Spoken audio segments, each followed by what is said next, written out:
fond de mon cœur, je vous dis que la paix, la grâce et la miséricorde de Dieu soient votre partage dans le nom puissant de notre Seigneur Jésus-Christ. Bien-aimés, juste plus ou moins 10 minutes d'exhortation. Nous sommes dans les Écritures, lisons les Saintes Écritures. Je prends ma Bible, je suis dans le premier livre de Samuel, 1 Samuel chapitre 17, j'ai lu les premiers versets. Il est écrit: le Philistin réunirent leurs armées pour faire la guerre et ils se rassemblèrent à Soko qui appartient à Juda. Ils campèrent entre Soko et Azeka à Éphèse-Damino. Bien-aimés, nous sommes en train de pouvoir nous exhorter sur la différence, sur les contrastes. J'aime employer ce terme entre ce qui est écrit, entre la promesse et la réalité. Il est écrit dans la lecture que nous venons de faire que Soko est une ville qui appartient à Juda. Cela est confirmé lors du partage du territoire de Canaan aux différentes tribus du pays d'Israël. Josué chapitre 15e indique noir sur blanc que la ville de Soko sur ordre de l'Éternel a été donnée à la tribu de Juda. Juda, c'est le possesseur de Soko. Mais dans la réalité, ce qui se vit, ce qui se constate, vit de Juda à qui on a remis Soko n'en est pas le maître. Il ne jouit pas de son héritage. Je voudrais toujours, bien aimé dans le Seigneur, dans cette exhortation d'environ 10 minutes, ramener Soko dans la réalité. Je voudrais que la parole puisse revêtir la chair, car il est écrit que Jésus-Christ, qui est la parole, il est la tête et nous sommes les corps. Donc nous devons vivre les promesses de Jésus-Christ dans notre vie. Que la paix, la grâce et la miséricorde de Dieu soient avec vous. Il est écrit que les promesses, le frère Paul le dit dans le livre de Galates chapitre 3, le verset 16e. Les promesses ont été faites à Abraham et à sa postérité. Et lorsqu'on parle de postérité, on parle de Jésus-Christ. Jésus-Christ, c'est la postérité à laquelle toutes les promesses ont été faites. Et la Bible, le frère Paul le dit dans le livre des Éphésiens, chapitre 5e, que c'est Christ qui est l'héritier de toutes les promesses et la tête, et nous sommes son corps. Donc nous devons vivre le prouesse de Dieu. Nous devons vivre la réalité, l'effectivité, la concrétisation de toutes les promesses glorieuses de Dieu. Le frère Paul le dit encore, il dit: Jésus-Christ est apparu afin de prouver la véracité des promesses de Dieu faites au Père. Jésus-Christ est la véracité, il est la preuve que toutes les promesses de Dieu sont vraies. Et c'est Christ-là, je répète, je martèle, lui c'est la tête et nous c'est le corps. C'est par nous que ce monde doit connaître la sagesse infiniment variée de Dieu. C'est par nous que le monde doit connaître la puissance, la grandeur, la bonté et la miséricorde de Dieu. C'est par nous, bien-aimés dans le Seigneur, que la clémence de Dieu doit être manifestée sur la terre. Jésus-Christ dit: un père est celui qui donne de bonnes choses à ses enfants.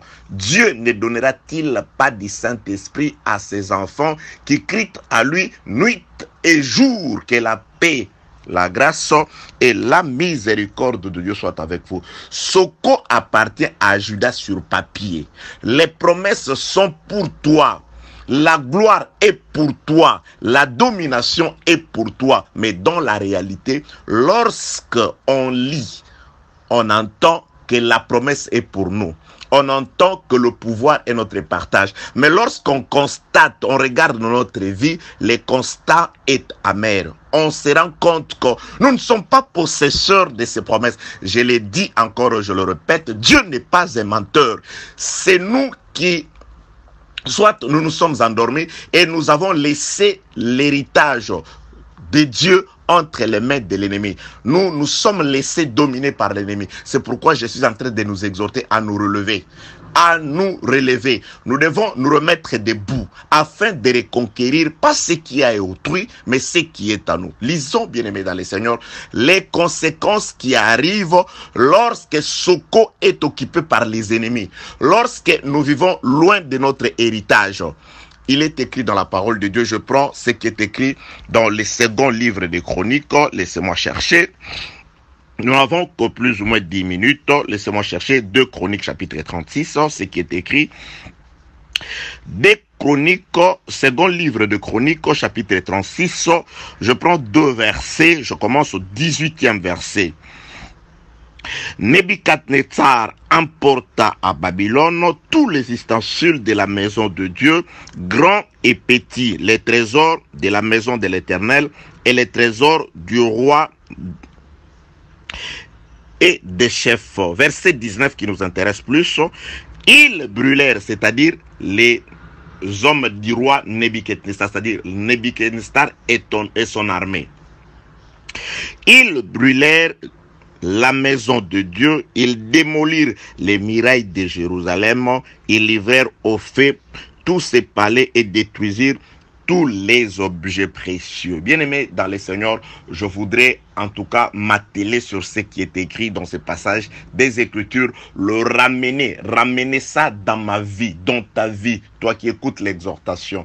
Lorsque les ennemis d'Israël se sont emparés du pays d'Israël, qui était un héritage de descendants d'Abraham, parce que c'était leur héritage que Dieu leur a donné par Abraham. Il a dit, je te donnerai les pays, ces pays ici de Canaan.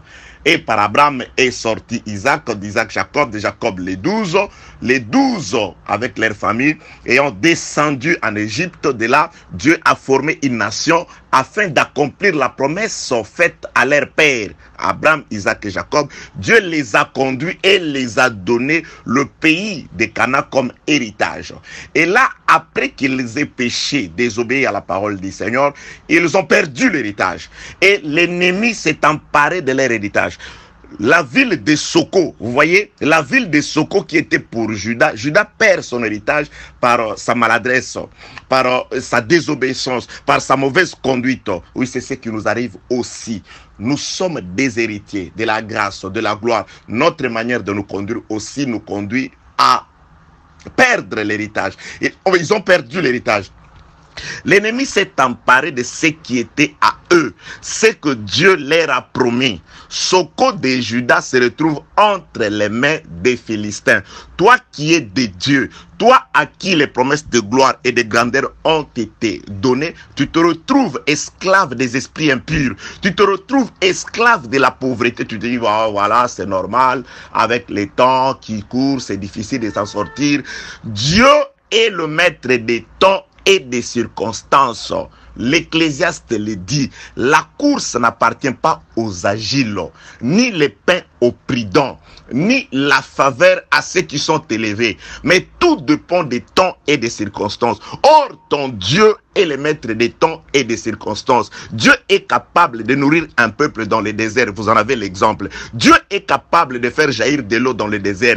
Quelles que soient les circonstances, quel que soit l'endroit, il suffit juste de te remettre en communion avec Dieu. Il accomplira sa parole. Que la paix, la grâce et la miséricorde de Dieu soient avec vous. Lorsque l'ennemi s'est emparé d'Israël, il a fait 2 choses monstrueuses. Il a anéanti, il a détruit les temples et il a démoli le muraille de Jérusalem. Bien aimé, c'est à dessein que l'ennemi l'a fait.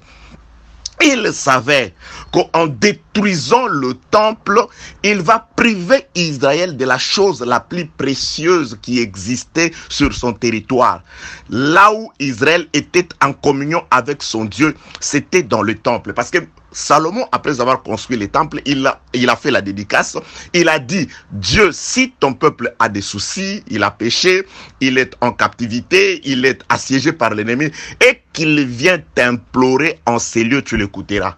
Même en captivité, s'il regarde dans cette maison, en direction de cette maison, tu l'exauceras. Même un étranger qui a un problème, s'il vient implorer ton nom dans cette maison, tu l'écouteras. Donc, la maison, c'était les médiateurs. La maison, c'était par elle que Dieu écoutait, exauçait, pardonnait et bénissait le peuple. Alors, lorsque l'ennemi s'empare de l'héritage que Dieu t'avait donné, il va d'abord commencer par anéantir tout ce qui te met en contact avec Dieu. Et ils n'ont pas seulement détruit les temples, ils ont encore, dans la lecture que nous venons de faire, nous avons lu qu'ils ont en plus de détruire les temples, ils ont encore démoli la muraille qui servait de protection, qui servait de rempart pour le peuple. Bien-aimé dans le Seigneur, ces deux choses-là, si tu le perds dans ta vie, c'est-à-dire la communion avec Dieu, les temples et la muraille qui te sert de protection, bien-aimé, c'est fini pour toi. Le diable sait qu'en te mettant à l'écart avec Dieu, qu'en t'éloignant de Dieu, qu'en faisant que tu deviennes très lourd dans la prière, dans la crainte de Dieu, dans la parole, c'est une muraille de protection qu'il est en train de détruire. Il est écrit dans le livre des Proverbes, chapitre 25, que toute personne qui n'est pas maître de lui est semblable à une ville qui n'a pas de muraille, à une ville sans muraille. Lorsque tu perds la muraille, c'est-à-dire c'est la clôture qui te protège des bêtes sauvages qui est renversée. Et l'ennemi dans ta vie, tellement que tu l'as laissé te déposséder de ton héritage, voilà ce qu'il a fait de ton héritage. Il a détruit les temples, la communion avec Dieu, et il a détruit la muraille de protection. Tout ce qui arrive t'atteint. Le maladie chronique t'atteigne, le problème et tout le problème qui arrive naturellement t'atteint. Tu deviens comme tout homme. Pourquoi? Parce que tu as perdu la communion avec le Seigneur et tu as perdu, en perdant la communion avec le Seigneur, cette muraille de protection qui te protégeait, qui était comme une certaine immunité, le véritable vaccin contre toute épidémie. Cette muraille de protection de Dieu a aussi été renversée. Le temple est détruit, la muraille ou les murailles sont aussi détruites, c'est fini. Tu deviens comme tout homme. Tu n'es plus immunisé contre les maladies, contre les esprits impurs. Tout ce qui peut arriver dans la ville va t'atteindre. C'est pourquoi je te dis de te relever. Lorsque Israël s'en est rendu compte, d'abord, par Esdras, Israël doit commencer par rebâtir les temples. Lorsque Israël retourne de captivité, il comprend que je ne me presse pas à construire des palais, mais je dois reconstruire les temples. Il va reconstruire les temples par Esdras et ensuite par Néhémie. Il était serviteur du roi, il apprend que les murailles de Jérusalem sont en ruine, il va vraiment devenir triste jusqu'à ce qu'il demande la permission au roi pour aller reconstruire les murailles de Jérusalem. Bien-aimé dans le Seigneur, Esdras se lève pour reconstruire les temples et Néhémie arrive pour reconstruire les murailles afin que Israël ne paye plus l'impôt à aucun autre pays. Parce que les ennemis d'Israël ont dit, roi, si tu laisses ce peuple reconstruire les murailles, ils ne seront plus assujettis, ils ne paieront plus d'impôts, c'est-à-dire ils ne seront plus redevables à personne. Ils ne regarderont plus la conjoncture, ils ne regarderont plus les temps, ils ne regarderont plus les oncles, ils n'auront plus peur des sorciers parce qu'ils seront rassurés par les temples et par la muraille de protection. Tout ceci arrive lorsque Soko est occupé par le Philistin. Lorsque ta vie, tu la laisses dominer par les esprits impurs, c'est pourquoi tu dois t'élever comme Esdras. Tu dois t'élever comme Néhémie, afin de rétablir la liaison entre toi et Dieu, de rétablir aussi l'adoration, plutôt la muraille des protections. Bien-aimés dans le Seigneur, c'était juste une petite exhortation d'environ 10 minutes que nous avons largement dépassé, vous allez nous excuser, mais nous voulons tout simplement vous dire, vous donner quelques raisons pour laquelle ces choses t'arrivent. C'est parce que ta muraille est détruite. C'est parce que ton temple a aussi été détruit par l'ennemi. L'ennemi n'est pas venu pour te faire des faveurs, mais il est là pour te détruire. C'est pourquoi lève-toi. Bien-aimé, tu dois t'élever, tu dois combattre afin de te remettre en cohésion de nouveau, allais-je dire, en communion avec les Seigneurs et que le temple revienne dans la ville. et aussi la Mireille reviennent. Tout ceci lorsque tu te seras levé afin de récupérer Soko. Soko, par promesse, t'appartient. Dans la réalité, les Philistins sont là. Dieu savait que Dieu te donne la force de récupérer ce qui est à toi. Dans le nom puissant de notre Seigneur Jésus-Christ. Amen.